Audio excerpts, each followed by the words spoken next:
and I'm a very good friend of Dave Marrow, and Dave Marrow is someone who apparently went through an MK style Black Op military training, the works, and is apparently now here in Taunton, Somerset, as I suppose you could say part of a sleeper cell.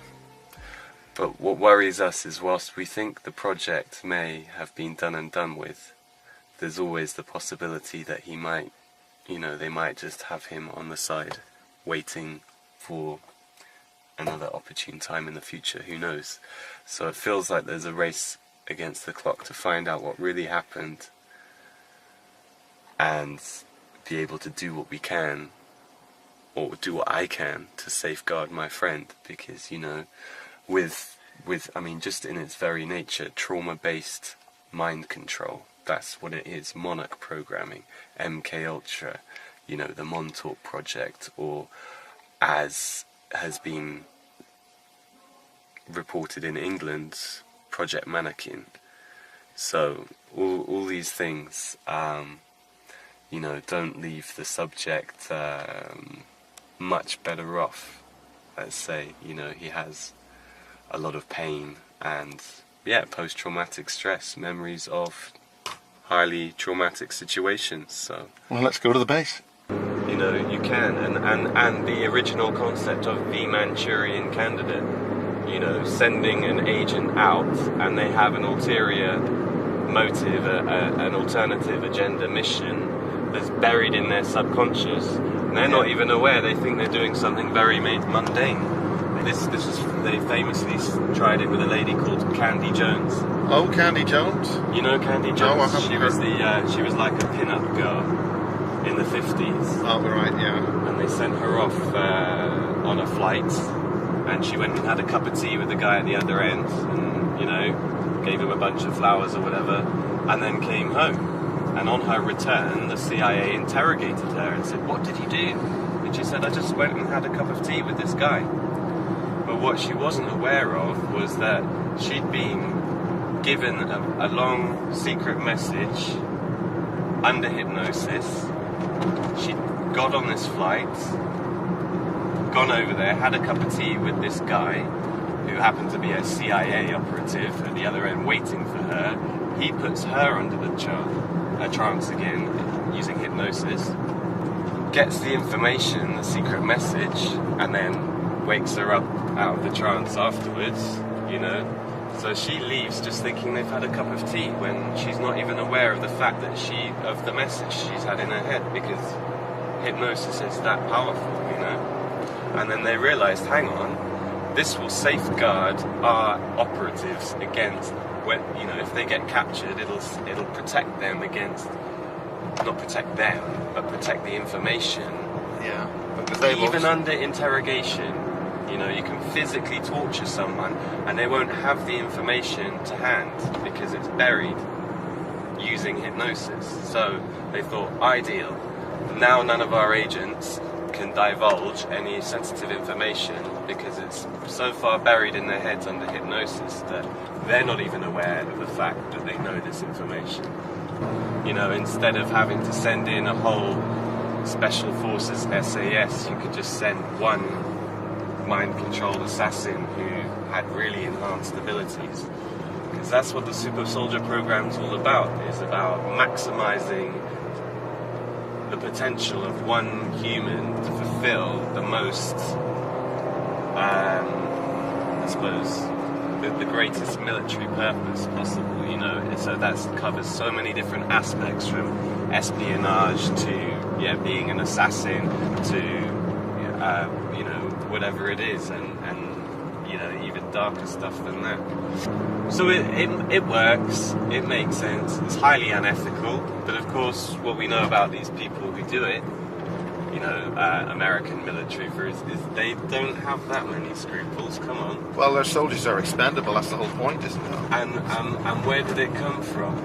I've done my history, it goes back to a thing called Operation Paperclip. After World War II, the Allies went in and found all these Nazi scientists, hundreds of them, and found that actually they were researching all this kind of stuff like mind control.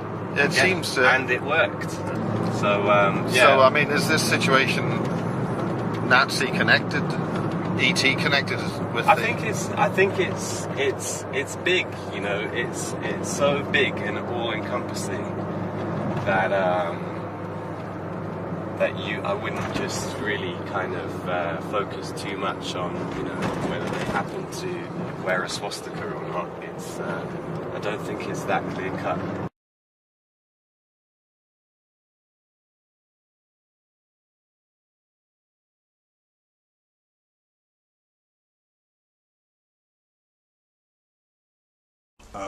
My name's David Marrow. Basically, I have a story to tell about my experiences. It used to be called Manderson, comes from the Scottish name Manderson, Scottish royalty. Goes back to Scottish royalty and Egyptian royalty. Used to live on the Orkney Islands near Caveness, where the heraldry of the Manderson family was. So how did you get there? What brought you to the Orkney Islands? Yeah, I was taken there by a guy called Chris Marrow. He, bit of a nefarious character in his own way, took me there after being adopted and fostered. I was born in Royal Berkshire Hospital, lived in Newbury for a bit, went to the Orkney Islands, and yeah, I can remember being taken to castles and stuff. And so, were you an orphan, or Newbury's close to a base called Peasmore? This is it. I don't remember much about Peasmore apart from it was on a roundabout. The bit something kicks in there, but I'm not so sure about that. But what I do know is that before I was adopted and fostered, I was looked after by a guy called Thomas Crow. He used to be linked with Eagles. I think he even played with them a few times. Wasn't really sure why he was there, but something to do with the Illuminati, quite high up. This woman as well looks a bit like Grotbag from that program. There's somebody at the door, like some kind of, and then the Tin Man walks in, some kind of programming. What Grotbag? What does that refer to? It's a woman. She's like she's a witch in the cartoon series, but she's also one of these women that select certain children with certain abilities, do certain things very high up, esoteric sort of. Yeah, it's off key. I don't want to say too much about that because, again, like, you know, it's coming out of things. But yeah, she's a selector basically, where they get young kids that maybe either adopted or things have happened to their parents or things, and she selects them basically, like star kids, indigo children, that kind of thing. Yeah. So how does that? This is at what age you're talking about? I'd have been about. Thomas Crow was around about the age of 2, 3. Went to the Orkney Islands about the age of 4, 5. That's when my experiences of ritual abuse began. But again, like, wasn't too sure about what was going on. I didn't really know what was happening. I knew it was bad and wrong, but as a child, you don't understand these things. I began. What age is this you're talking about? About the age of 4, 5. Programming. I remember being drugged. Hallucinating, being drugged about the age of 5 by some men. Something to do with Alice in Wonderland, like kind of getting bigger and smaller. What happened with the men? How did that happen? Where did it happened? Just by the house. Horries was the name of the house in the Orkney Islands, in Scotland, top of Scotland. Can you go back before you went there? What brought you to the Orkney Islands? What was special that got you there? It's what I don't understand, you see. Being completely honest, my real mother was allegedly deaf and dumb. She couldn't look after me, no record of a father. All very mysterious. Story is, this is quite a weird story. On my record, adoption notes, when I got them just recently, she goes missing for 9 months. This woman who's deaf and dumb, can't talk, can't speak, doesn't know nothing about anything, didn't even know what a baby was. I had to draw pictures of what a baby was to my mother, Jennifer Manderson, because she knew what was happening to her. She goes missing for 9 months, turns up on my grandmother's doorstep with me in her stomach, and sort of no one knows what's happened to her, where she's been. She gets put in a psychiatric unit, gives birth to me, in a hospital, Royal Berkshire Hospital, and doesn't hold me or anything, just gives birth, and she's taken away, I'm taken away, and yeah, and I can't even remember what she looks like. Well, obviously a baby wouldn't, but yeah, done nothing, didn't really kind of, no connection there, but that was when, after I'd kind of gone to a year and a half, sort of flashbacks, and then about 2 years, this guy called Thomas Crow comes on the scene, some guy with Huskies from Canada, some kind of weird connection, but yeah, I'm not sure, you see, this is, because, yeah. The Huskies from Canada, okay, you're bringing that in? Yeah, yeah. It's almost like, it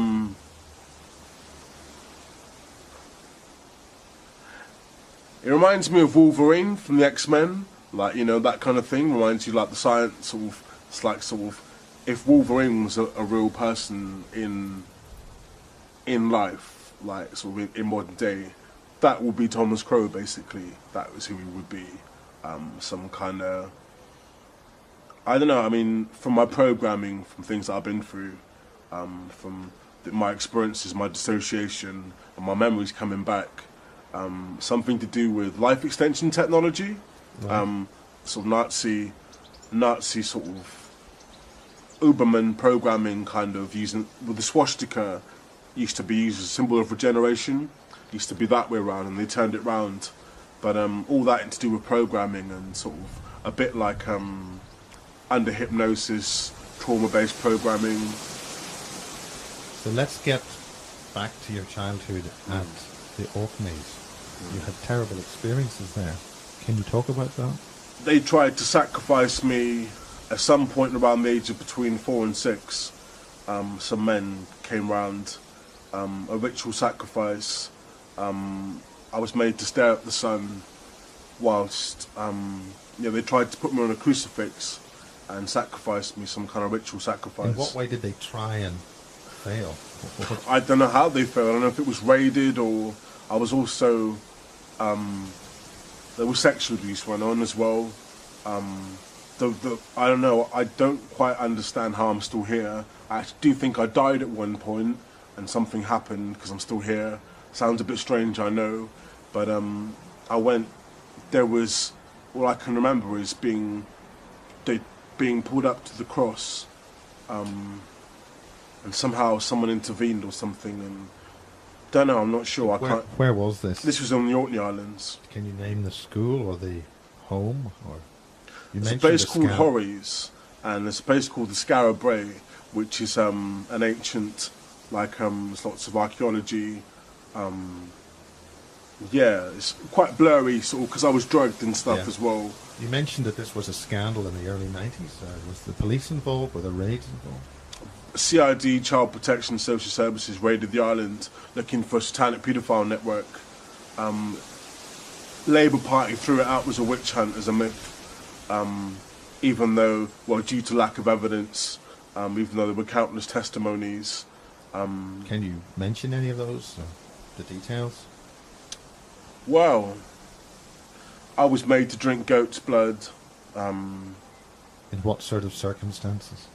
Well, on one particular occasion, yeah, my father took a cup and a knife out into the garden, and This is your adopted father. my adopted father, yeah, he took a knife and a cup out into the garden and called me out with a smile on his face, quite a weird smile on his face, wasn't too impressed by it, and he said, "Come here, Dave," and there's two guys holding this goat. It's the first time it happened a couple of times, about 3 or 4 times, and basically he slit the goat's throat in front of me.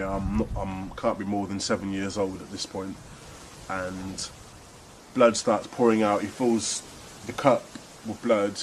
I'm forced to drink it, then I black out, pass out, traumatized. Happened a few times. Wasn't quite sure why they were doing it, but then later on I came to find out that it was to do with ritual abuse. So this sacrifice thing, what happened? It's more than one occasion. It's to do with children. Lots of children. How many?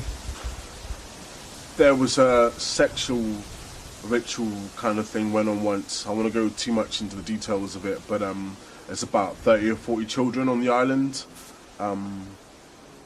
It's all pretty nasty stuff. Again, the sacrifices, don't know, I'm not sure, but from my memories, they tried to sacrifice me. It was animal sacrifices, made to look at dead animals, repetitive abuse, from being beaten about to sexual abuse to with how many people? What sort of, how many? Well, basically, coming back a bit further, I was adopted into an incest family. We hear stories about this all the time, but I mean, I knew this was going on long before I read anything about these kind of things. I thought I was kind of unique in this situation, and that was always part of the problem. But I was in an incest family. Again, like, embarrassed as I was, when I got older and realised that what I was going through was wrong, I realised I had to do something about it, and I tried. Yeah.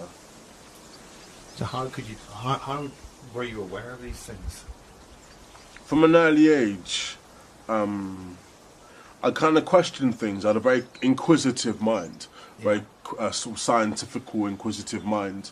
Kind of thought that doesn't add up, and what are they doing, and what are they doing, and why is that happening, and why are they doing that, and what is this, and kind of always a bit unsure, very distancing myself from everything, always walking a few steps behind my family when they're walking down the street, kind of sort of watching them and sort of thinking I'm not sure about this. So you were aware that this was a dangerous situation for you from the word go? Well, yeah, I just kind of thought, you know, a couple of adopted black kids, I mean, me being black and my family being white, which is not a problem, but on the Orkney Islands, kind of out the way, and the only neighbours, like, got one neighbour next to us, and the next neighbour's about a mile away. Yeah. Sort of everything out the way, and all this abuse going on and everything. I was like, whoa, you know, this is all a bit of a weird setup. So you were, in many respects, placed into this family far away. Yeah. I mean, don't get me wrong, there were times where, you know, I bonded with the family, as you would. That's the deception. That's part of the programming, so that when you get older, they can access that part of your mind that makes you think that nothing even happened. Nothing ever happened. But as you get older, things come to the... What sort of age are you saying when you get older? Get to about the age of sort of 16, 17. That's when I started getting memories back. Asking questions about... Asking my father questions, saying, you know, what went on. It's all over the papers. How did you survive that, and what was involved? Dissociation. Yeah. Dissociative identity disorder. Notice, like, I look down, like a visor comes down. Basically, somehow I managed to develop an ability when I was either being abused or beaten about or made to do something where I just, like, part of me just broke off, or I'd stare at a picture on the wall or a pattern or a brick or something, and that would be my focus, and I'd just kind of take a picture, and that would basically be what I would do when something bad was happening. Because it happened so frequently, I developed a coping mechanism, and that's how I survived.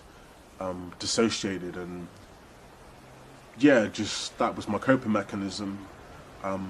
So you're mentioning some kind of ritual involving goat's blood and stuff like that.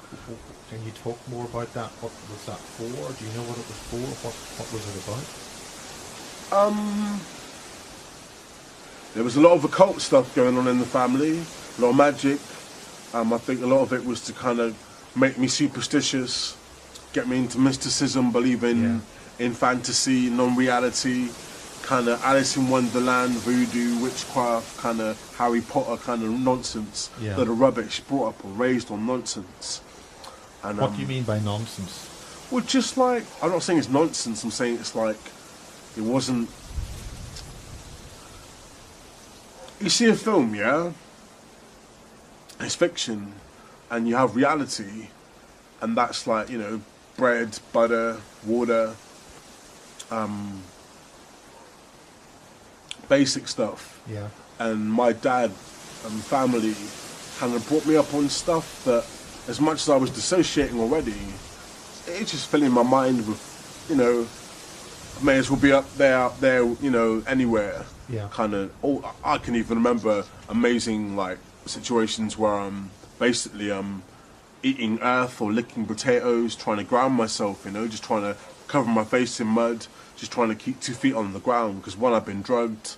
2, my head's being pumped for all this stuff. 3, I'm being dissociating, and yeah, trying to keep 2 feet on the ground. A lot of my friends say, Dave, you're a bit of a space cadet. I was like, well, no, I'm not a space cadet, but that initial core foundations of reality was never there.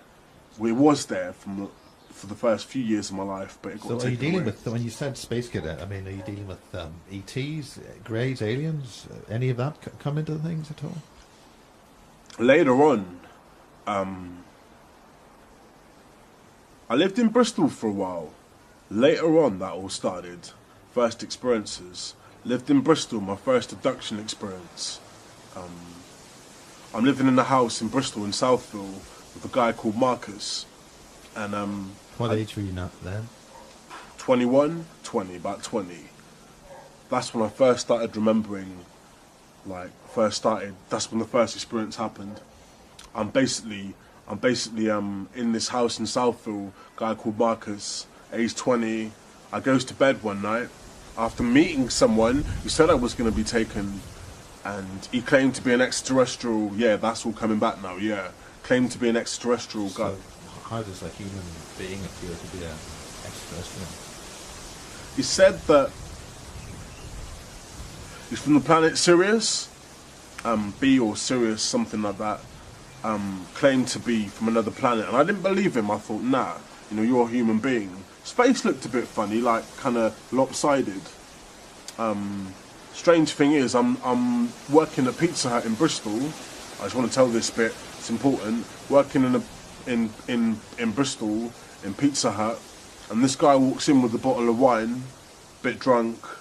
Thought, yeah, this guy looks a bit crazy, you know, a bit off the rails, and I get him to sit down and drink some coffee and take his order. He says, think of 3 questions and I give you 3 answers. And I come back and 2 of the questions he wouldn't know the answer to, and he answers all 3 questions straight like that. I then go to take another order. And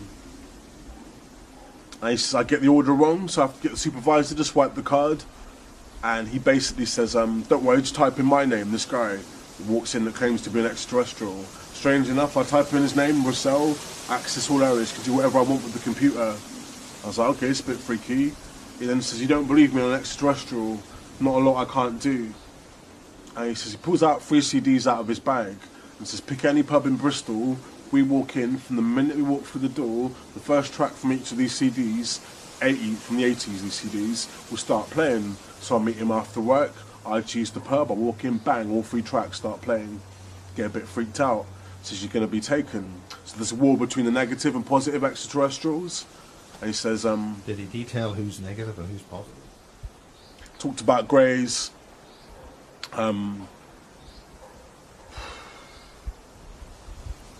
That's what he mainly said, greys. But he specifically said some are negative, some are positive. Was it, Said you mean that some of the greys are negative and positive?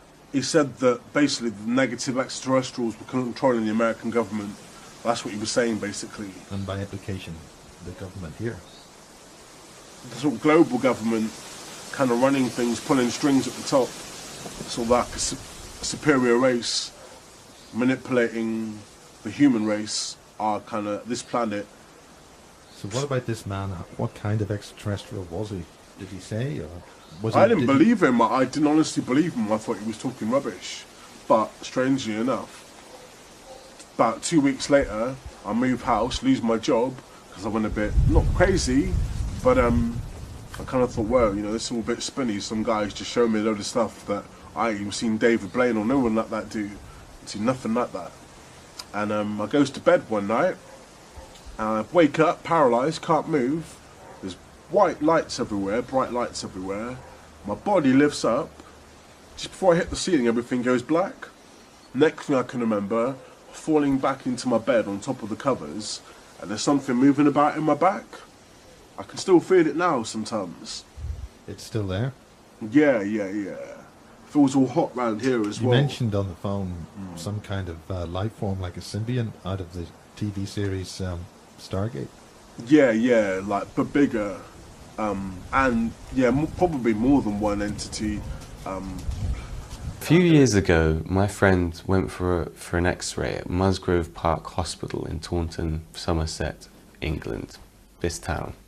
He went for an X-ray, and the nurse came out and said, "Excuse me, what is the metal in your spine? You've got metal right by your spine. What is that?" Obviously, kind of perturbed. They didn't, nothing on his medical records, no explanation. So my friend was just baffled. He had no idea. He had no idea at all that there could be metal in his back. So he's saying, "It's news to me. You tell me, you're doing the X-ray, you know." So the nurse disappears. He's left there waiting for a very long time, and then the doctor reappears with a policeman, and they say, "Oh, there's nothing to worry about. Fine. Off you go on your way." And they're leading him back to the reception, back to the entrance to get rid of him. And you know, he turns and he says, "Well, can I see my X-ray, please?" And at that point, you know, they definitely sort of usher him out of there and shun him from the entrance, and you know, off you go. So he thinks that was very strange. A couple of weeks later, he's relating the story to a friend who says, "Well, of course you can see your X-rays. It's your right, you know, just write to the hospital, whoever." So sure enough, they contacted the hospital, asked to see the X-rays, and remember, this is only a fortnight later, no more than that. The X-rays have disappeared. Oh, all right, okay, so there's no X-ray, but you said there was metal. So now my friend's telling me this, and I'm thinking, okay, well, we've got anecdotal evidence from you know, he's satisfied that they said there's metal and that's from the hospital, so let's investigate this further. He'd noticed when he went back after that experience, he actually looked in the mirror and found in the small of his, around here, you can't really see, he had to get a mirror, and yeah, oh, there's some little scars. They look like puncture marks, or maybe keyhole surgery, about the size, or a cigarette burn, but that sort of size, no wider than a sort of pencil or something like that.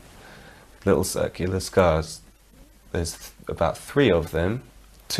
There's 2 on the left and 1 on the right side of the spine. And he used to be very athletic. He used to be able to break dance, and then he went from that to having lots of back pains and spasms that would make him black out. Now, are there chips in there?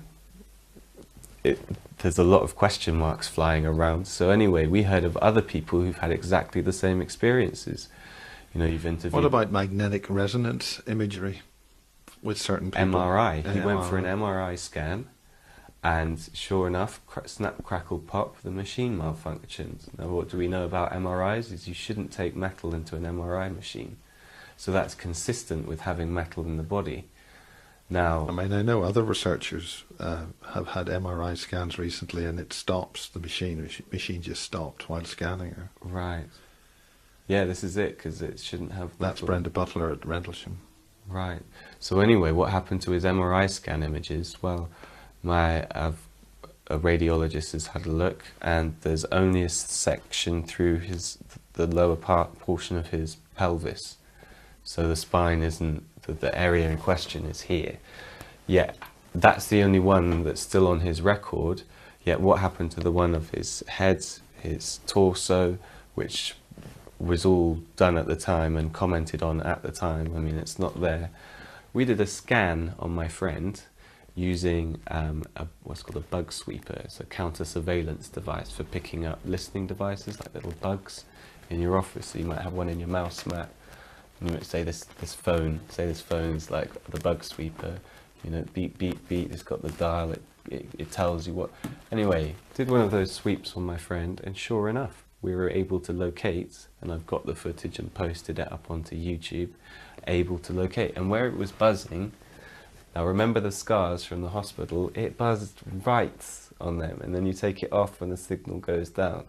And off, and we tested it so many times because I thought, look, we don't want any false readings here. We checked for any background signals in the room, and we kept doing that and kept coming back, and it was just definitely only registering on these specific points where the scar was, or there's the 2 scars there, one there, there, and then just at on the sort of the coccyx area there, at the sort of tailbone, bottom of the spine, right there was a very strong signal, and then one from the back of his head, but interestingly that was intermittent, as in it would just shut off and then we get nothing, and we keep going back to his head and there'd be nothing. But then later on, because we're doing this over a process of about half an hour, 45 minutes, later on, come by again, and you get it again. And then the person who was conducting the scan suggested that maybe there's that part of the chip is actually got some kind of listening or auditory, or they can hear what's going on. And so it's like, oh, if they're scanning, quick shut down, you know. Right, what we're doing in the room at the moment is checking for background RF radiation from Wi-Fi, what have you. We're on sensitivity 6. We're using a Allen broadband zap checker from the States, which we use to basically try and find if we have implants in the body which transmit signals. Okay, here we are again in the clear room, sensitivity 6. Let's go around the room. Quite stable. Got a slight flash there, nothing major. Okay. Okay. Right. And no interference from the camera? None whatsoever. Right, I'm going to go up to sensitivity 8 now. A little bit of background radiation. Slight waver there. You can see it's like bouncing up a little bit as I move around the room. There you go. Nothing major. That's on 8. That's pretty high, pretty sensitive. Go down to 6 again. A little bit of background radiation. Nothing major in the room. All right, Dave, do you want to step in? Yeah, sure. Okay, we're going to go to sensitivity 6, which we're here, and it's gone up to 40. Okay, we'll pull it away. Okay, put it back again. Transmit it again. Okay, now we're going to go up to 8. And that is off the scale, the machine is vibrating. Can you feel that, Dave? Yeah, okay, we'll pull away. We're back down to 20 again. Back up to the spine. Way up to 100. Let's drop it down to sensitivity 6. We go up and then down the body? Up. You want to go down the body. That's on sensitivity 8. And let's go back down. Pretty high again. Go down. That drops right off to nothing. Still on sensitivity 8. Go even further down. Light blip there. Let's go back up to the spine. Okay, here we go again. Right back up there. Up the back. Oh, you've got another wound there. Another one there. Another one there. Well, that's off the scale, that one. That one's off the scale. Where the puncture marks are. Yep, and we pull around. Which his GP claims are chicken pox scars. Okay. Despite never having had chicken pox. Yeah. So the 2 hot spots are... 2 hot spots. Oh, we've got a hot spot here. Now this is, I'm now on log, which is basically to pinpoint anything that's around. The machine's vibrating in my hand. There you go, you've got transmission there. Now, what we do with log, basically, it's very distinct. It's in a point where a linear will sweep. Okay, we'll go back over to linear on 4. Okay, signal on 4, signal on 6. So now you see what you've got intermittent frequency patterns on 6. And if we go up to 8, we're off the scale again. It's important to mention that he has no phone in his pocket, neither do we. No electronic devices, and yet up here by these mysterious, scars, inexplicable, what look like keyhole surgery scars. Okay, let's go down the body again. Okay, is it worth trying in the head and along the jaw? Okay, we'll go down to the head. We'll go down. Well, did that happen the first time? Yeah, they use like dark energy to penetrate light or organisms or humans, That's how they enter without creating a wound in some situations. Other things, it's advanced extraterrestrial technology. When you say dark energy, what sort of thing are you talking about? Fluidic black energy? Like a symbiote, a bit like on Spider-Man. Yeah. Like that kind of, sort of like Venom and Carnage. Yeah, all very sinister.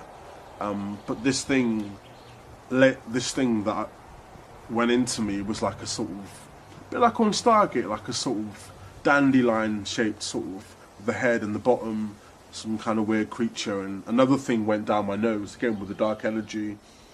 So it could Can enter you like describe a those things? Centipede, reptilian, kind of sort of snake-like. Snake-like. I don't want to come into the cliches. Okay. But this was like very similar to like a dandelion-looking thing, and the other thing like a sort of dinosaur head, but like sort of centipede with lots of legs, and very nasty creature. Yeah, crazy, not very nice, no. Kind of went down me after. Yeah. So these are in the etheric. They're not physically a physical thing. They're like an energy form. It didn't look like it. It looked like they were sort of there. Under what circumstances was this happening? Were you abducted in a spacecraft or at home? The first time I thought, yeah, I've been taken by extraterrestrials. That was the cliche thought that came into my mind. So what made you think that? What I say is, go forward a little bit. I got examined by a doctor, and I've been treated for amnesia just before. And he said, have you ever been in a car crash or had an accident, Dave, or damaged your back in any way? I was like, well, no, not that I recall. And he said, well, you've suffered a massive trauma to your back and body and your spine. I was like, well, I don't remember anything. I was like, well, you have amnesia, David. I was like, well, okay. Take off my shirt, examines me, says, yeah, you've suffered a trauma, you can't walk properly, you're limping, your back's out of place. I goes upstairs with a shaver, this is the interesting part, with a shaver to take a shave, my beard and all that. Turn on the shaving light, turn around, look at my back, and there's 3 perfect circular scar marks. One there, like sort of mid-back, and one to the like other side. What do you mean one there? On each shoulder? Just like, kind of, imagine like, that's my back here, like one muscle there, spine in the middle, one there, and one there. The abduction, about the age of 20, the examination, about the age of 24, 25, the amnesia treatment started about the age of 25, but when I actually when I was shaving and looked at my back, started getting memories back of being in a military hospital. All these like military surgeons around, green canvas, like something like a MASH almost, something like a sort of field hospital. Yeah, definitely. Now, yeah, this is it. This is it. Some kind of base or something, like these kind of set up hospitals. I don't know, man, like, not the first time I remember being in a military hospital. I remember having something inserted into the base of my spine, metallic. Yeah, that is quite frightening. That's quite frightening, actually. At what point did you have this thing inserted? I mean, time's difficult, you know. I mean, you mentioned aliens. What were they like? Can you remember anything about what they were, or what? I remember this, like, sort of demonic-looking sort of entity sitting on my chest, staring at me. When I just came out of hospital. I was living in Rockwell Green in Wellington, and it sat on my chest. And for some reason, I thought the only way I'm going to get out of this is if I don't show fear. And it looks at me. I look back at it, sort of like I'm paralysed, can't move. I'm sort of looking at it, and it sort of flees off. And that's when I remember. About a week before I saw that entity in Rockwell Green, I must have been about 23, 22, and I remember seeing a bad scientist. What I mean by bad scientist, I didn't know he was a bad scientist then, but what led on to the events was why they put me under hypnosis. I remember being told to count to 10, you start to wake up. When did this happen? At what circumstances? Where were you when this was happening? around Wellington and Taunton. Was this at home, or were you taken to a lab or a Some of clinic? it was done in my home. The abduction was somewhere else, taken somewhere. By whom? How? I believe it's orchestrated by my father. I believe that a lot of it was orchestrated by my father. My father was Merchant Navy. There were members of MI6 in the family, military intelligence. When you say there were members of MI6 in the family, are you saying that your adopted family with MI6? Adopted family had connections. And how did you know that? And what sort of a membership of MI6? I was told by my father that there was a guy in my family who was MI6, who was thrown from a building, was in the papers. It's going back years. Can you mention that? Any way we could look that up? What sort of papers? What era? What's the scandal? I suppose I don't remember the details quite that clearly. It was a great uncle, something to do with he knew too much, and he was thrown out of a building, mysterious circumstances. It had been around, say, 1960, 1970. Involving what kind of scandal? Is there a name you can put onto this at all? Williams, I think. Williams was the name. There was two sides of the family. There was the Liddells and the Williams. And this is your adopted family? Adopted family, yeah, adopted family.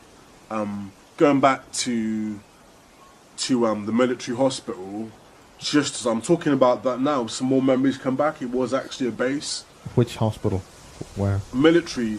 It's like they set it up, this hospital, like a sort of green canvas. And I was on my back, facing down through like a hole, like that, and they're operating on my back. Yeah.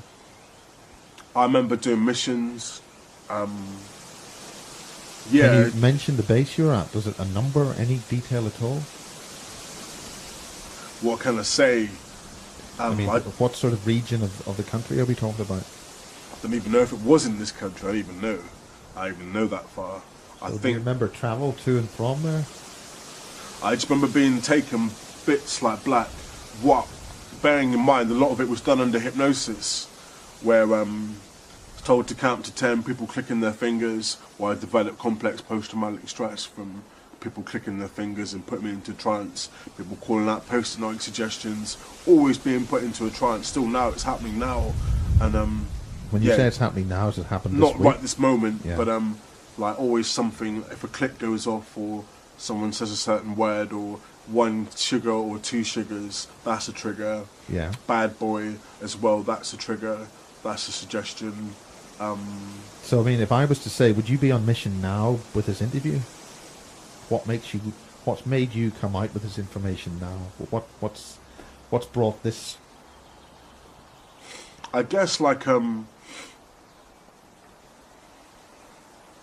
when it comes to children being used for this nonsense, which is what I call it, interfering with people's lives, designing on people's liberty, taking away people's human rights, interfering with people's development, growth. You know, it's wrong, man. It's wrong. It shouldn't happen. It's bad. There's no excuse for it. You know, it's quite simple. They've taken away my ability to live in society in a sense where I don't know. I just think it's wrong, man. I just think it's like someone should be allowed to grow and develop and live their life with a certain amount of influence and kind of help and whatever, but not in the way it happened to my life. Sorry, I'm experiencing something. I'm experiencing some kind of attack. Sorry. Do you think we've got company? Don't know. I sense things like that's another reason why I think they chose me, because quite a powerful psychic, sort of sensitive. And the word psychic, I don't mean that in a kind of tarot cards, kind of clairvoyant. I don't mean that. Wider perceiver. Yeah, someone kind of a bit more open, exposed to things, sensitive, able to kind of see into the truth of things in a different way, you know, kind of see into something. Or I've been able to remote view for a little while, and not to mass degrees. Were you trained in remote viewing, or did you just? Again, one thing I will say, and I don't want to kind of say out of context, I don't remember as much as some of the other testimonies that I've heard. My memories are limited.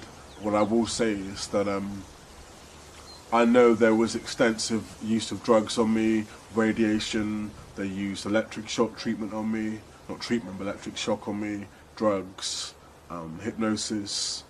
All for what? Create a soldier, a killer, an assassin. I won't even say a soldier, just a killer.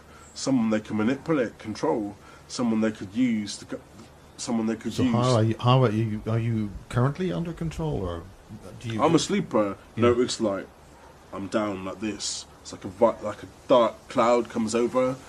This is why you're not looking straight to the camera that much. I find it difficult. My mother had the same problem. Is that perhaps because of an overseer would be above you? It's like a gun pointed in my head. That's what it Yeah. feels like. Like someone saying, "You talk about this stuff. You know, you're a dead man." Yeah. Like a gun pointed in my face. That's why. And it's like, who can stare a gun in the face? Yeah. You ever tried doing that? No. No. This is it. It's not that I'm afraid. I've had a few pulled on me in my time. Hmm? I've had a few pulled on me. I bet you have. Yeah. Yeah. This like centipede-like thing. Combination of the two. I think combination of the two. I'd say more to do with the military side of things. MILAB kind of military abduction. I know I've had encounters with things I'd say weren't human. My only problem with that, one looks a bit like a sort of hordeling thing. One thing was like a sort of horns, and like sat on my chest, right here on my chest, like a hordeling sort of thing. No tail, not like a sort of devil, but kind of looking at me. Well, just like a sort of impish, like sort of looked quite fictional. But when it was looking at me, I was like staring at it. Nighttime, paralysed, awake, eyes open, can't move. Again, I thought, is that just night terror? But there's physical evidence, you see. Physical evidence on my body. Burn marks, scar marks, the list goes on, that I can't account for in any other way, apart from these experiences I've had at night or my abductions and stuff. So I'm sort of thinking, yeah, it's either, there's two ways of looking at it. Either something like that was actually going on, which is more what my gut feeling tells me, or I was made to believe that and they were humans doing this. But I would say it's a combination of the two.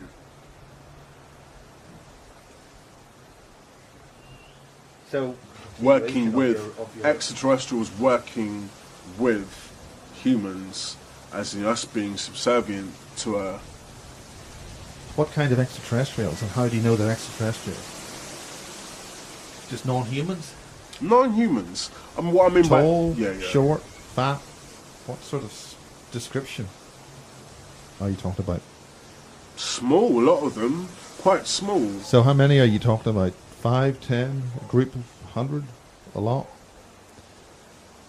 When I've had these experiences, when that centipede entered me, like sort of dinosaur, like centipede type thing. Dinosaur type head, but a centipede body? Reptilian sort of head, like sort of thing. But there were humans as well there. And my brain was being operated on and stuff, and sounds a bit crazy, but yeah, they mucked about with my brain, like tension here. You remember blood coming out my nose and stuff, and coughing up bits of brain and stuff, and all kinds. Yeah. It's just a bit that I've been suppressing for years. I've seen it about 3 times, maybe 4, where I've literally like hulked out markings on my leg. There's a line there. This goes black to white. That gets darker when I go into water, but sometimes when I get angry, that gets really dark. On both legs, same marking. Could you describe that again? It's like that my leg there, it's like light there and dark there, goes right down to the bottom. I don't know what it is, but when I get stressed and angry, it gets darker. When I go into water, it gets darker. Can you see that? And basically, people have witnessed my arms getting bigger, muscles getting bigger, some kind of super like enhancement thing. I'm not sure. I've tried to suppress it because my way of dealing with things. That's hulking out, as you say. Yeah, hulking out. Yeah, literally hulking out, like arms getting bigger.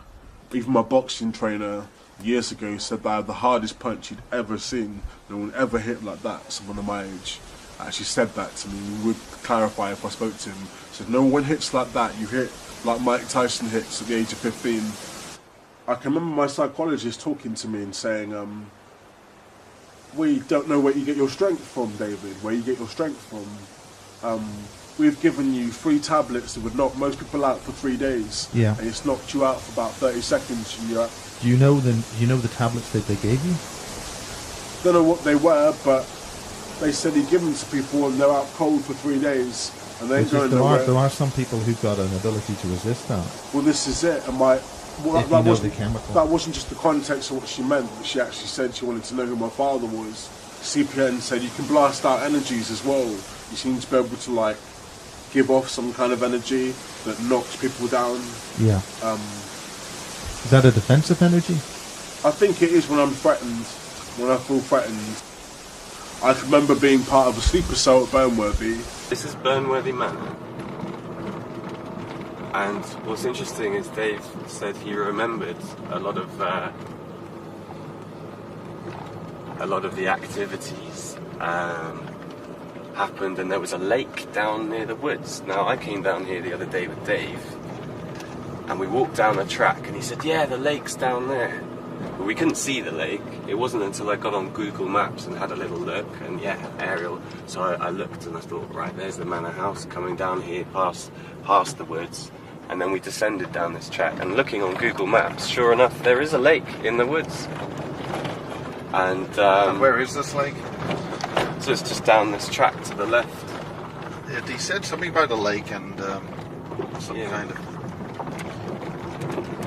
So yeah, he talks about some SAS guy. He was also a ski instructor. I think he was like mountaineering specialist. He said that this guy did a lot of the Black Ops training and was putting them through their paces in these woods here. But yeah, this is where it... And he remembers other things. He said that he remembers something quite traumatic happening, but someone actually died during one of these Black Ops training things in the lake. He thinks they drowned. What would happen, you know, they'd have missing time one night. They'd be triggered to maybe get up out of their beds in the middle of the night in a hypnotic state. They'd go outside, they'd be met by one of the operatives on one of these missions. They'd be picked up, they'd be taken to somewhere like here, maybe at night, maybe, you know, whenever. And yeah, that's when they'd do all of their training.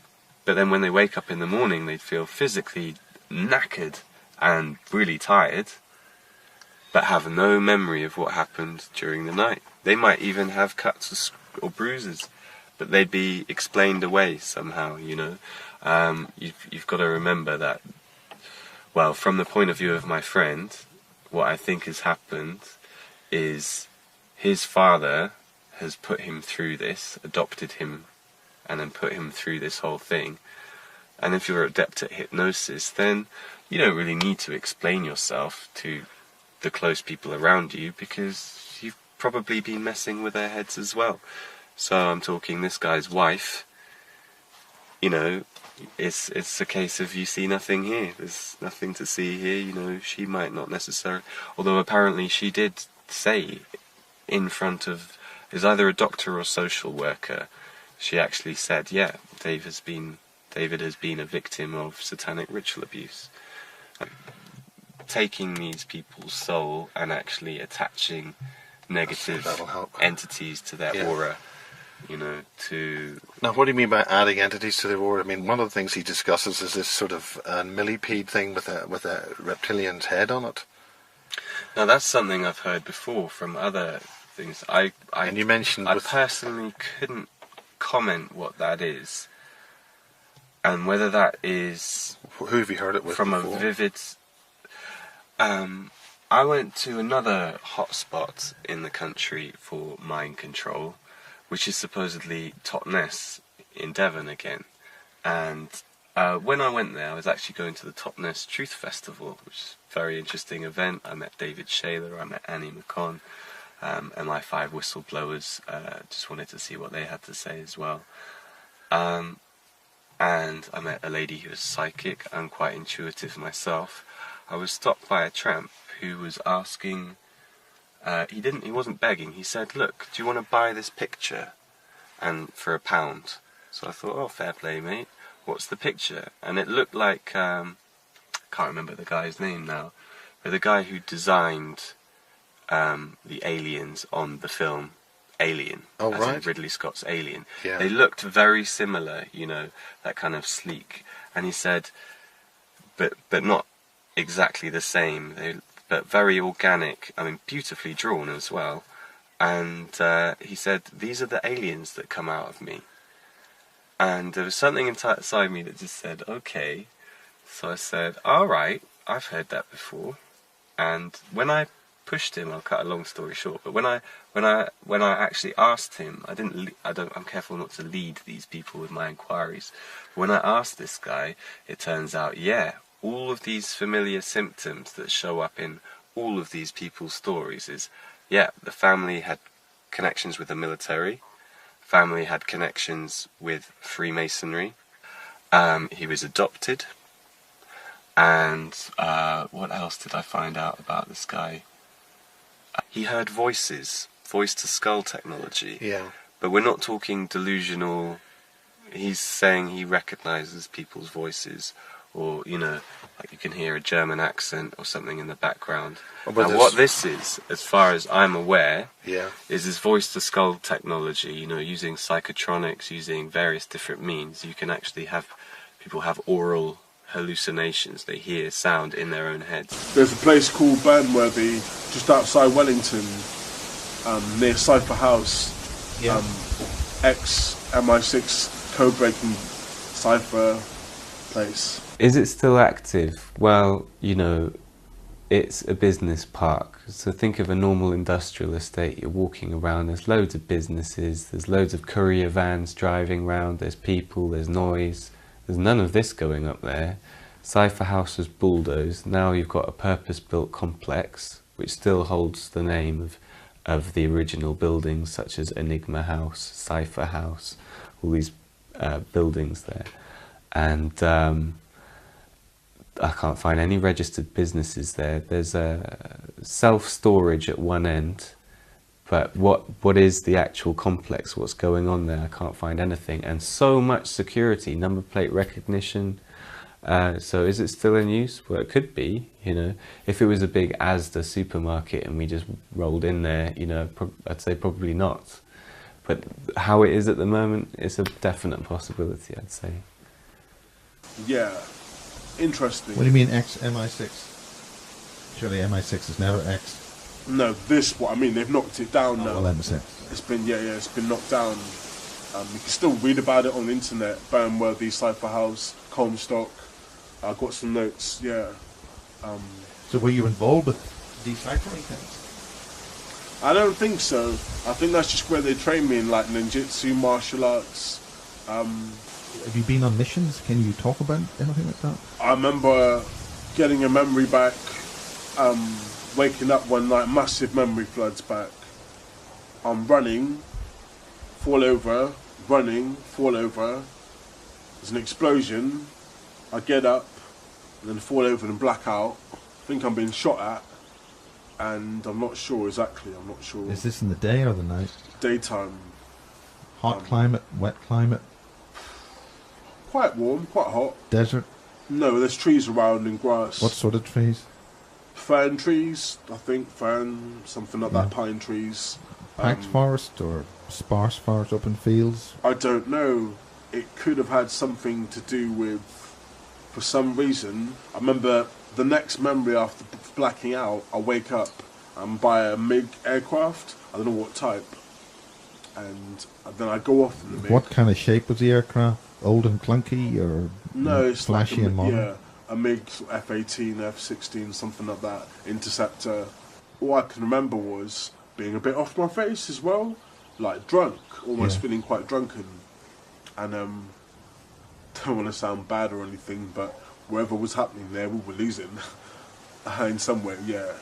I wasn't the only one there, and whatever was You happening. were part of the team, or There was someone else with me as a girl. what sort of girl? I don't Tall want to talk girl? about her because she wants to stay out of this. She can back up my story in many ways. Not mentioning any names, but are we talking blonde, brunette, tall, Blonde girl. I'm not mentioning her name. English, American? English, yeah. Again, she relates to royalty through her blood family. Has similar hulking out experiences. I hear clicking in her head where she thinks she's got an implant. She was at Barrenworthy. Blonde hair. She knows Thomas Crow as well. She was part of the same project. Some kind of to do with enlightenment, life extension technology, Yes. illumination, to do with the brain, kind of using 100% of the brain or more of the brain than normal, getting me to do that. Being in a white light room, everything's white light, bright, and something to do with being able to regenerate, being able to sort of heal bones, heal body. In what way do you regenerate? I've healed bones. I focus on healing, like a sort of healing And energy. what sort of speed of healing are you talking about? Something that doesn't... Seconds. I have done, yeah. So what kind of a wound? Have you broken a leg and just... How have you done that? Have you put your hand over it, or you just thought about it, re-imaged it? Just focus on like love or positivity, like something. There might be a song like a DJ Shadow song or something, or a Uncle song or something, or a classical song, something that really you feel connection with. It's all about vibrations and harmonics. You connect with the You song. connect with it, and then literally, like your body just, well, yeah, you can kind of. So you can be in an injured state, or have you been in an injured state where you...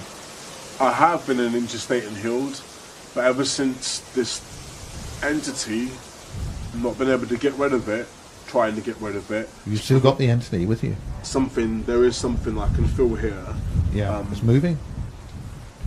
Yeah, it is. And if I thought about it too much, I'd get frightened. I would get scared. Yeah. But I've chosen not to. How mobile is the entity? Sorry, what's that? How mobile is it? Does it move? Comes out my body sometimes and comes back in. In what way does it come out of the body? Looks like a sort of watery, like sort of this particular thing that I've seen.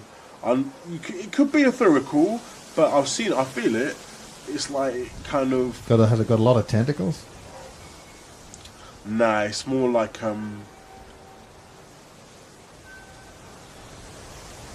one's dark that I've seen that comes out. It's got red dots, like a sort of cloud of dark energy. Another one's like a sort of watery type plasma, sort of saline, sort of like looking thing. Yeah, like sort of. Almost like a colourless, like a lot of the colourless life forms in the sea. Very to do with that, very to do with the sea. There's a big connection with water in me, to do with orca. Okay. You see, they don't care, man. They're nasty people, they don't care, they don't give two hoots. They don't care. They don't care if they mess over, they don't care what they do, they don't care who they abuse, they don't care who's It like... implies that they can get away with anything they can do. It implies they can get away scot-free. Because they're connected. With who? Government. Who in the government? They infiltrate surgeries, schools, doctors' clinics. Do they have an organisation? Oh, yeah. What name? I've mentioned the L word, the I-L-U-M-A-N-A, yeah. The Illuminati. Yes, this is it. What mission are you talking about? Only memory I've got of it is I'm in an aircraft hangar, up in the air, and there's about 15 of us soldiers. So you're in uniform? Yeah, like a vest and camo gear, like maybe a shirt. I think it was a vest. And basically, they haven't got parachutes. They say something like a trigger, and we just leap out, and I hulk out midair, hit the floor, and just go mental, absolutely hulk out, like just go absolutely mental. What sort of height are you dropping from? Not that high, a few feet, a few hundred feet. You just run out of the back of a transport aircraft, like, a Hercules or something? Like a Hercules, yeah, just like a Hercules, yeah. It was a Hercules, yeah, but just like that, yeah. jump out. There's a few of us like jumping out. For some reason we don't need parachutes. I don't know why we don't need parachutes, but sounds crazy, I know. But Hulk out, and don't know, man. That was the mission. That's the other part of the mission. Which mission is this? The one I'm talking about, running and falling over. That was the beginning. I think it is anyway. Where I jump out the air hangar. Hulk out sort of halfway down. There's trees, yeah, there's trees. Yeah, I was coming back now. There's trees, like pine trees or some kind of tree, and could have been in Canada, I'm not sure. But Canada before, yeah. could have been in Canada. Do you think that was for training? Could have been. They're probably trying out something. From talking to you and from my notes and from my memories and writing things down and speaking to other people that were on this go, my theory is that they're still working on me. I've woken up with burn marks still and like plasters where needles have been in my arm, and like woke up hulking out burn marks on my fingers, and like Is that from an electrical stimulus? Or? No, I think it. I'll say it. I'm not afraid. I may as well blow the whistle. There's a guy called Dr. Krause, a memory. Dr. Krause, some kind of memory came back in the name Dr. Krause. Some guy that deals with radiation. They've used radiation on me when in my eyes, right in. And what base my is body. this? Where was this done? Some of it's done in this house, but anyway, I can't talk about that because, yeah. So this is ongoing as we Still speak. Still happening now. So you're still on mission, so to speak. Not consentfully, no.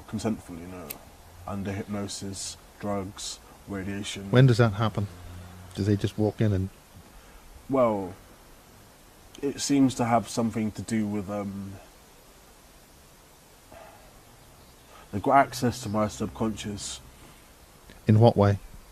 Post-hypnotic suggestions, triggers, clicks, commands, and they can get me to do different things. What kind of clicks? Did it happen on the telephone, or does somebody phone up? Or Don't know, it'd be like, yeah, I've just gone blank. I don't know why, something's really hurting me, just gone blank. I'm not just saying that, yeah. so what about Canada? What about the mission you were on coming out of the aeroplane?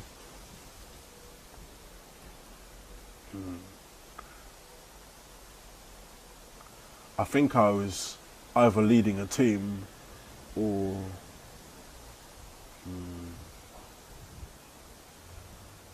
X.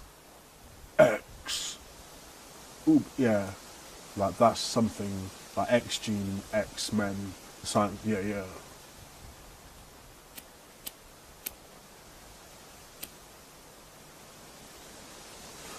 I talk about that before, the science of the X-Men. Sounds a bit crazy, like you think it's only in comic books, but they're doing that sort of stuff. I mentioned Thomas Crow being like Wolverine, me being like the Hulk, and sort of different characters, different abilities. Why do you choose that character? Is that something that most approximates? I've always had a bad temper. My friends will vouch for me on that. Really bad temper. Really stupidly bad temper. That's why I identify with the Hulk a lot. I try and go to a more positive alter in my dissociation, different alters, but I have a real affiliation with the Hulk. I control it. I'm not the kind of person that just go out and start a fight. When I was younger, I used to fight a lot, but I'm not the kind of person that would do that.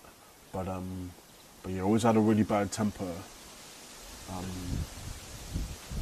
Few people have said they've seen like my eyes change colour and stuff. And What do you mean by change colour?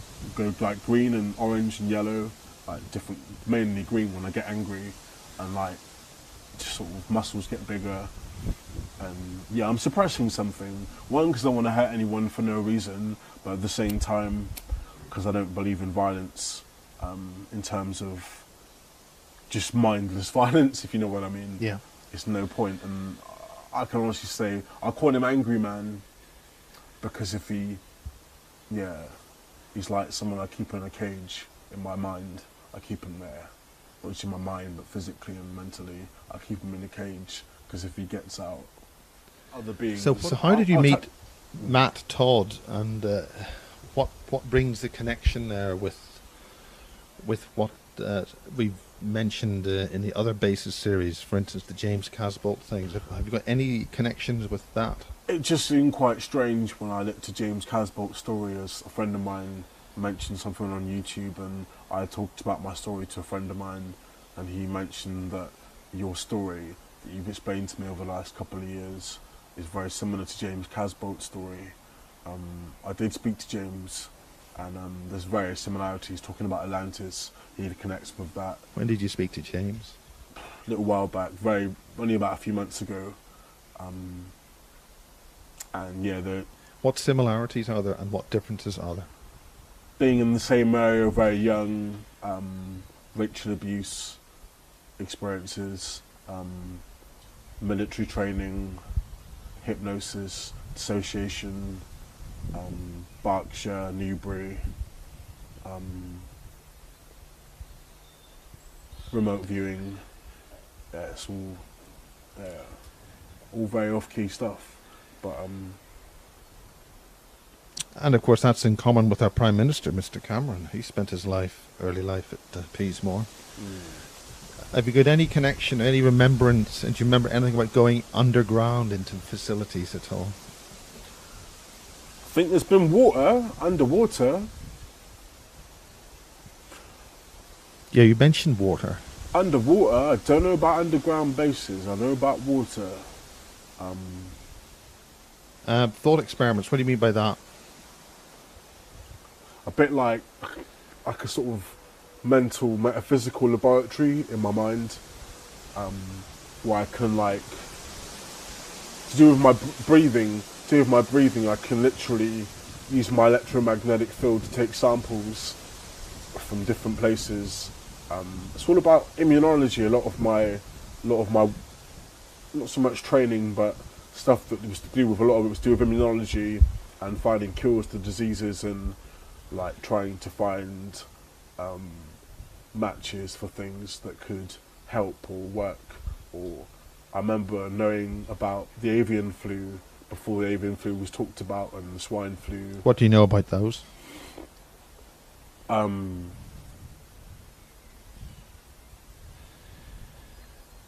know it was to do with pre-population control. In what way?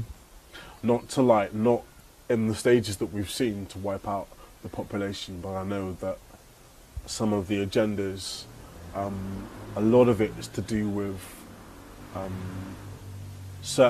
lot of these bloodlines have been doctored to be immune to certain diseases, whereas Africa, some of the more disaffected nations, don't. They've been kind of kept out of the loop, which is why I think it's a bit wrong. Is there anything crucially that you want to say that you absolutely want to make sure is known?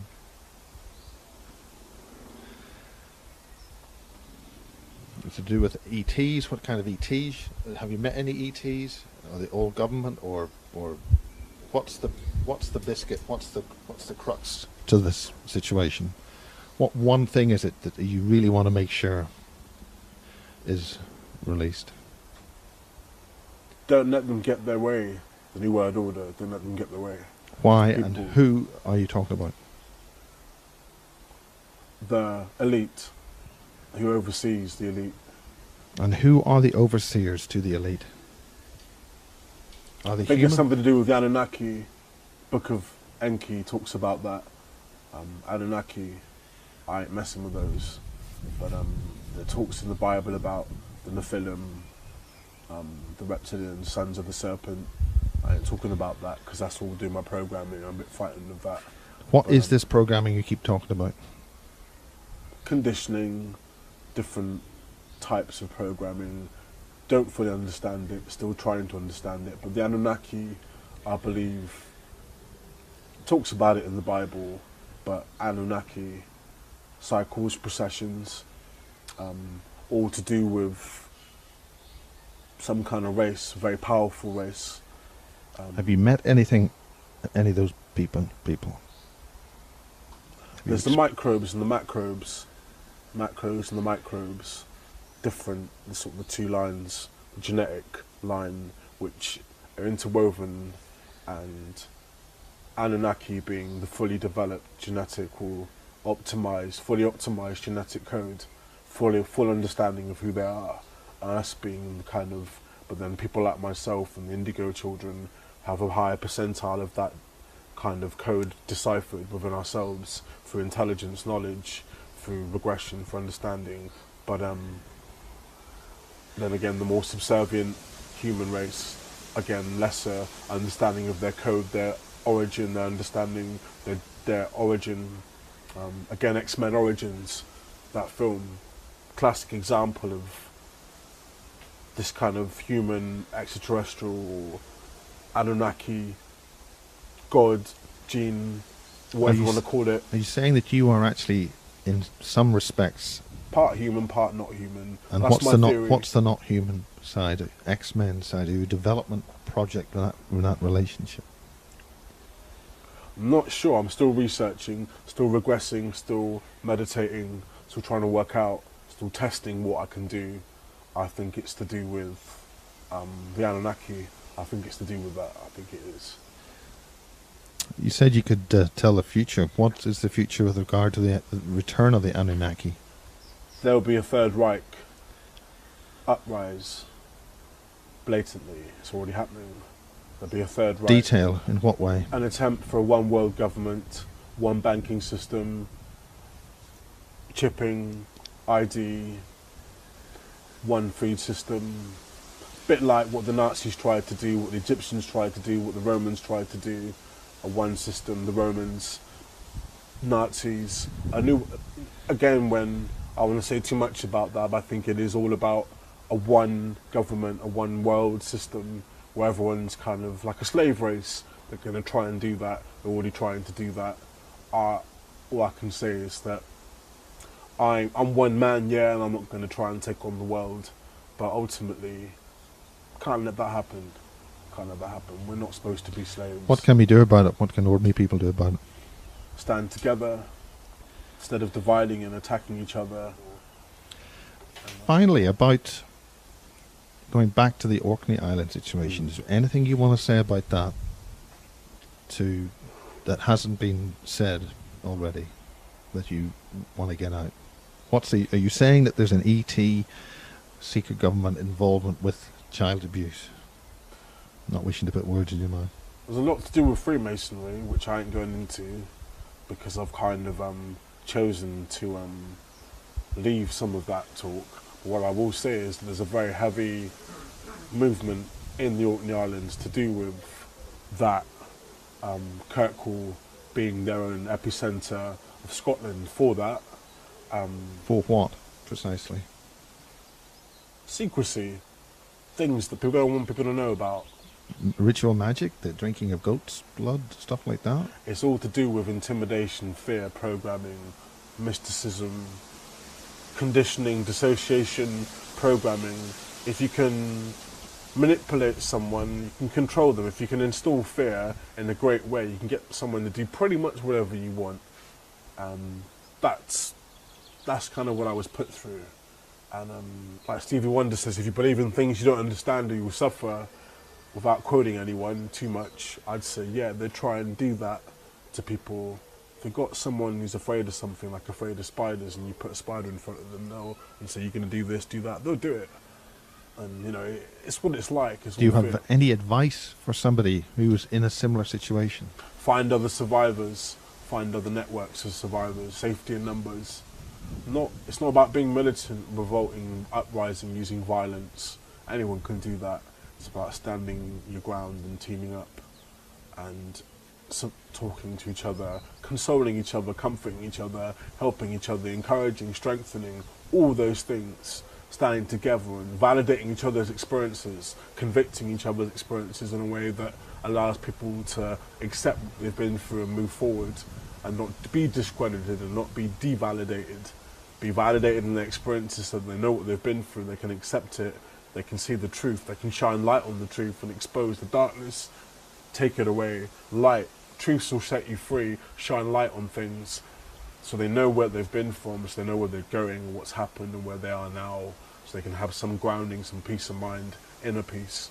And that's what I think, you know, survivor networks. Anyone who's been through what I've been through, or anything like that, find other people that have been through the same thing, because you'll learn things, you'll find your way through this whole strange thing, and it gets a lot easier when you find other people. And yeah, that's my word of love to the people that have been through that, because it ain't easy. It's the hardest thing anyone can go through, is what people like me and James and Kathy O'Brien, people like that have been through. It's a very difficult thing. It's the hardest thing I've ever been through, that anyone could ever go through.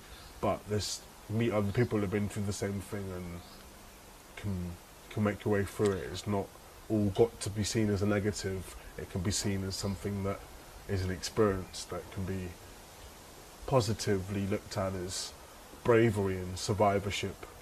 Yeah. I've been through the meat grinder, but carved up, cattle prodded.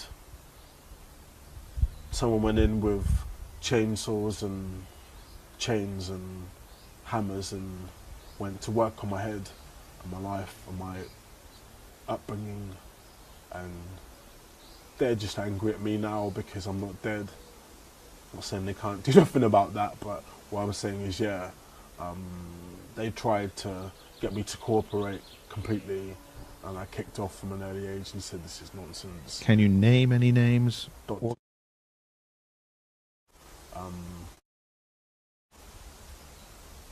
Say again?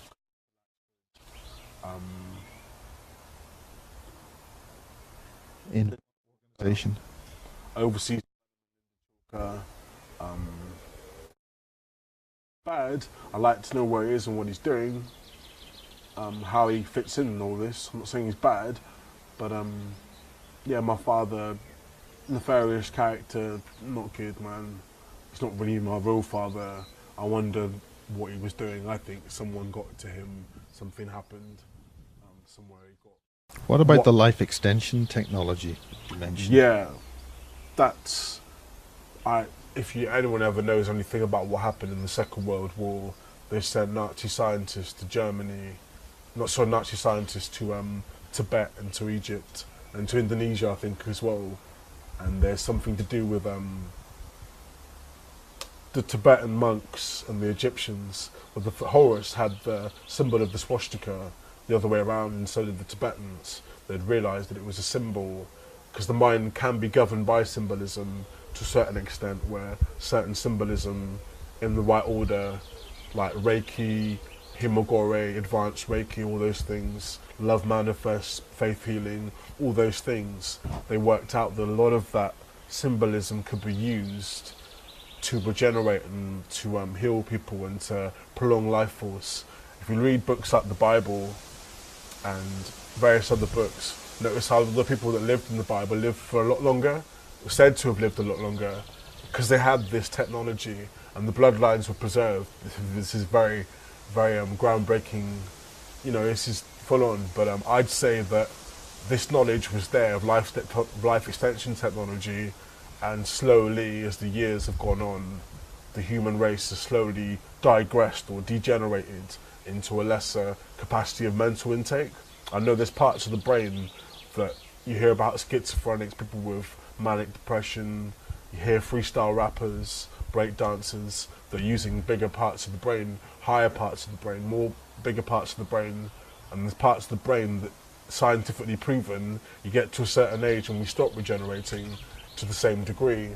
Now, with this science, this life extension technology, they're able to re-access that part of the brain that is life extension technology and so forth on. And with that technology, they're able to prolong life force and regenerate and heal. Yeah. Very interesting. My name's David Marrow. Used to be called David Manderson. I'm basically an X-Men, not in the comic book sense, but X-gene, gene code, the X gene, the bit the public don't know about. bit they don't know about, that part of their genetics that's lying dormant because someone switched it off, either through the water consumption using fluoride or whatever. There's a part of the gene that's within everyone, that they let some people open, and it's a bit like keys.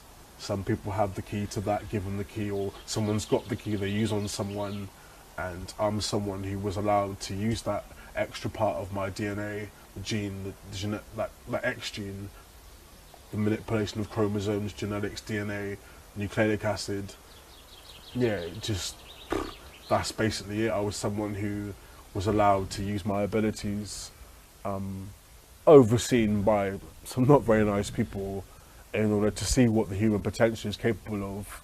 And if people knew what they were capable of, this government that controls us wouldn't be able to do it. They wouldn't get a chance. Do you think that you've been selected to maybe fight another form of being which is requiring superhuman abilities to fight them? Yes. How do I feel about that? I don't know. Have you encountered any of those beings? Yes. When you mentioned in the fight that wasn't going well, was that here or somewhere else? Was it through a Stargate, for instance? Interesting you say that, because I have accessed plans and information about starships and stargates. I know a lot of it's to do with mathematics. Also talks about that in What the do you book. mean stargates and spaceships? What do you mean you've been seeing plans for that? There was the pyramids in Egypt, temples off the coast of Japan, Book of Enki, the Anunnaki. They, in mathematics, the pi symbol, the square root symbol, a lot of that is the basic constructions of advanced technology. Most people just think adding numbers and plus signs and minuses, but a lot of that, like the pi sign, Pythagoras, a lot of that Pyra, Hydra, a lot of that symbolism is very, very advanced. The Egyptians were very advanced, the Greeks were very advanced, and a lot of that we're seeing now in programmees, having this knowledge.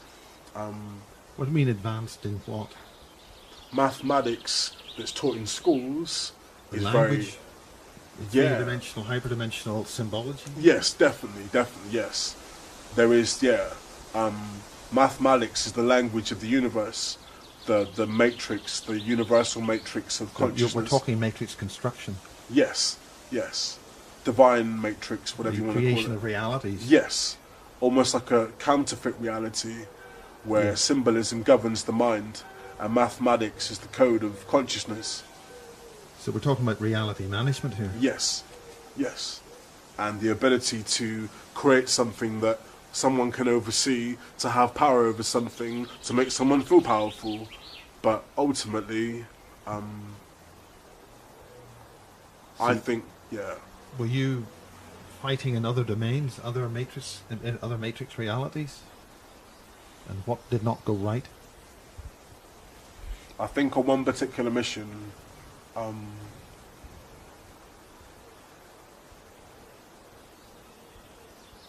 see, when you break out of something, What are you breaking out of? control. I don't want this. I don't want part of it. I'm not saying I'm a coward or anything, because I'm not. I didn't want part of this. As in, like, I was just quite happy getting a 4.2 children, whatever you want to call it, job, conventional life. Little did I know, as the years went by, that I was involved in something completely different. I've walked down the street and people say, oh, he's a lunatic, or why has he got those strange markings on his leg, or how does he know all this stuff, or where does the knowledge come from? One particular occasion, as I say, I can tap into things, local technology. I say this bit. I'm sat there with a friend of mine, she's on the computer, and I'm spilling off this stuff. She then goes and looks up on the internet, word for word. I haven't even read this. I'm tapping into, like, again, it's that whole binary system kind of, again, that matrix reality. Again, it's all very, very, very advanced. I'd say that whoever created this design on our liberty, the powers that be, I think ultimately they need us more than we need them. That makes sense? So how do you deal with that? How do you feedback? Take charge of our own lives. I don't know. I don't have all the answers. I know that... You seem to... Yeah. I know that there will come a time where there'll be judgment. There will be judgment. What do you mean by that? The day of reckoning, the judgment, where we have to face the reflection, have to face our... Yeah. Anyway, I'll say no more than that, yeah. Okay, it was a very detailed story. He's not prone to other delusional statements. But then I start hearing the very same story. Very similar things. So then his story is now corroborated by all of the testimonies that I've read that he wasn't aware of, and I know he hadn't come across them. He'd come across Andy Perrow. Now, who is Andy Perrow? If Andy you can describe Perrow. These individuals. Andy Perrow is Andy Perrow's story is that he was part of MK Ultra, and he was one of the original super soldiers. But I think he'd be in his 40s. He's about Duncan O'Finian's sort of vintage, that kind of who's age. Duncan? Duncan O'Finian again is another person, American military, but it's all super soldier programs. MK Ultra was the CIA's super soldier program, where they put all of these Nazi, well, it was from Operation Paperclip. It was all the Nazi scientists at the end of World War II. They brought the scientists back to the University of Rochester, which is where Andy Perrow got a sports scholarship to that university, and to the Tavistock Institute in England, which is something that's been highlighted by people such as Brian Gerrish or David Icke, and they've been very interested in social engineering over the years. So mind control fits quite snugly into you know, their areas of interest, their areas of research. So Getting to your friend, when did it all start, and when did you get involved with them? These people, and Dave doesn't seem to be any different. He it's from before you could talk. You're adopted as a toddler, essentially. So disposable person, they adopt them, brought in, they're looked after by a family where the man's, you know, works for intelligence, maybe it's a couple, both parents are in on it, and if not, then the wife is probably under hypnosis, just, you know, you see nothing here, that kind of thing. So anyway, the intelligence family is supposed to bring up the adoptive child, and they don't have to wait for this child to get older. The programming starts right away, you know, from before they could talk. It's all about subjecting them to enough trauma to split the mind. Once you split the mind, you can easily compartmentalize different alters, as they're called, different personalities. So you've deliberately giving them multiple personality disorder, and a lot of these people are coming out now being diagnosed with dissociative identity disorder, and this ability to dissociate and go into a different personality. And what they would program in was, okay, we need a drug runner to do this, that, the other, keep the black ops, black budget going, you know, we need an assassin, we need a prostitute, we need, you know, a spy, and all of these personalities can be programmed into one person, so that instead of having to worry about a whole team and the expense of all of that, you've just got one universal soldier, if you like. Where the actual mind control started, I think it actually goes back to ancient Egypt. They were the first people who actually used hypnosis. Then it went through the so-called Merovingian bloodlines as a way of controlling their heirs, and therefore controlling their dynasty, because it was a dynastic thing. That's why you find that today the mind control is done in a generational project, so children are adopted into it. It's quite far-reaching. Went through the so-called Illuminati bloodlines. That's why it was also later called the Monarch program. I suspect, anyway. So what about this Monarch program? The Monarch program, that was the sort of the culmination, the perfection, the totally refined mind control technology that they'd been investigating under MK Ultra. Now, MK Ultra wasn't just one project, it was the code name for an umbrella of different projects, all under that one thing, and then there's the Montauk project and various others. But the Monarch program was when they actually rolled it out and thought, okay, this works, we can use it, let's go. And that's where you had normal people in society being programmed, lots of service personnel being programmed, lots of people who worked in all key positions. And now I believe today that Monarch programming is so prevalent, it's in your face. There's definitely something very, very shady about the Dunblane shootings. That guy Hamilton had secret society links. In fact, the head Freemason in Scotland, Lord Burton, came out and publicly said, this stinks, it's some kind of fishy Masonic underhanded influence going on here. And again, another lone madman shoots everyone and dead at the end, so no witnesses.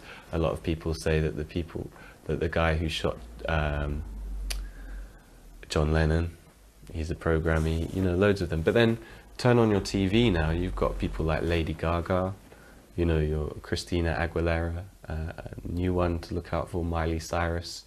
You know, a lot of them actually went as kids through the Disney, they were on the Disney show as Disney presenters. Are you saying that pop music is being used as a mind control Absolutely. programmer? Oh, I mean, there's been so much research into that. That's something that Tavistock Institute is very interested in.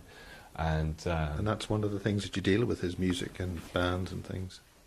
Absolutely. And, you know, you look at the commercial trash on television, and being someone that actually is part of a music scene where there are credible acts with real talent, and you can't understand why the trash prevails, or why this and that, or why is Rihanna's music videos got loads of occult symbols in them? Why is Beyonce looking, or, you know, why is there kind of subliminal messages and things that I'm spotting in there that have reference to Monarch programming? What sort of symbols? Can you mention any? Because you're brainwashing, because you're using mind control on these kids and hypnosis from when they were a kid. A lot of the popular themes are Wizard of Oz is one of the major ones, Wizard of Oz programming, and there's Peter Pan, it's another big Disney movie, there's Snow White they use as well. Snow White, the Seven Dwarfs. In all of these, there's a scene where they go through a transitional state. So Alice in Wonderland, sorry, that's what I was trying to say. Alice in Wonderland goes through the looking glass.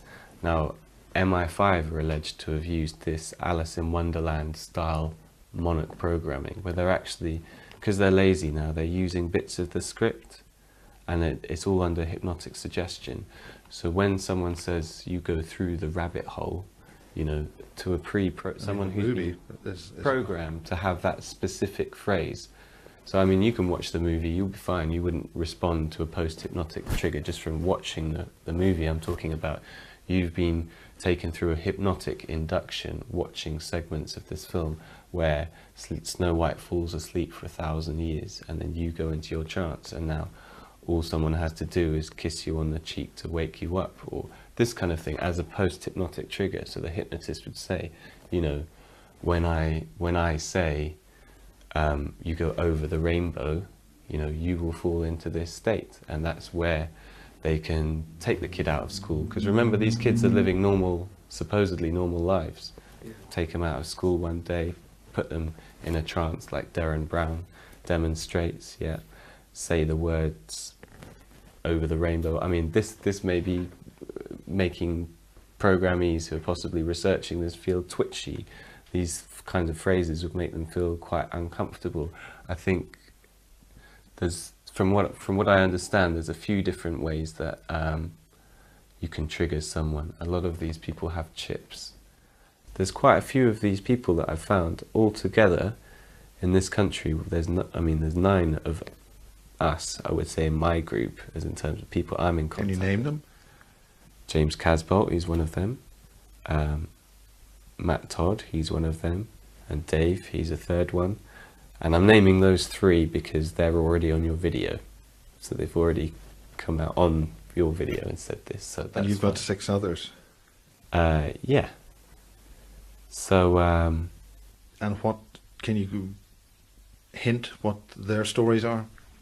oh, their stories are the same. I mean, someone that went to school with my friend, they have more detailed memories than he does. Much more, apparently. And Have you been then able to there's- talk there's to one, them? There's one other person that also went to school, but they've left the country. There's another person that lives in the local area that might, but I think it's a case of my friend's fallen out of touch with them for such a long time. It would be a case of rolling in out of nowhere, and we haven't sort of plucked up the courage to sort of, well, I mean, it's not my call because I don't know this guy, it's not my contact, but I'm aware of him, you know his name, that kind of thing. So yeah. And you mentioned certain schools in this area and where you were brought up here yourself. Yeah. Can you talk about that? Well, he remembers people from a little school called, well, it's just in Langport, in Somerset. He went to a school in Wellington, which is just down the road from Taunton in Somerset. So, I don't want to upset anyone who went to those schools, but local schools in the area, and that's what he remembers. But he doesn't remember specifically who went there, or otherwise he'd have traced them already if he could have done, So it's tricky. There's different ways that people have of dealing with these things, and often what they do is just try and ignore it, or try and pretend it didn't happen, or believe people when a psychologist says you're crazy, take this medication, and try and get on with their lives, and a lot of people in this state, maybe some other people researching their own story would be watching this, because that's how it kind of got the ball rolling for me anyway, seeing that actually we're not alone, there are other people out there. This isn't all made up, this is actually happening. There's corroborating evidence. We're detecting radio waves coming out of these supposed implants. I'm not going to get a bread knife and cut them open, but you're joining me halfway along my journey of researching and finding out. I maybe not have all the answers yet, or all the pieces to the puzzle. I could see 75% of it, so I can pretty much make out the big picture. And I might not have all the answers, but I've got all the right questions, because I think I pretty much know what I'm looking at and where to look. I don't need to tackle the world head on to make a positive change. If I can demonstrate just me and my friend breaking free and exposing something, then that should help everyone else who's oppressed or a victim of that situation or system or whatever's going on. And so, I'm not really looking to go and try and attack MI5 or anything like that. I'm just saying I want my friend to be free from harassment. That's my moral responsibility. I'm taking that on to, protect my friend. Why not? But I don't necessarily want to go on some intergalactic crusade to find out what the Greys are up to or what have you, because I'm having a hard enough time just dealing with the here and now. And so who knows what will happen later on down the road when I have got to the bottom of this. So all I can say, Miles, is in terms of ETs and what have you, I've stayed open-minded to things, but I just have to keep staying open-minded to. So it's feet on the ground. Feet on the ground. I'm not saying yes, I'm not saying no, I'm just telling you what I know. I don't want to I think that's the only way that you can really... Yeah, me and my friend, if we came rolling in, I don't want to just be just two random guys saying some crazy story. No, don't ask me my opinion. Here's my panel of experts. This man's had 25 years in the field of counter-surveillance. This is what he detected with his devices. That's the kind of evidence that we need in order to prove something.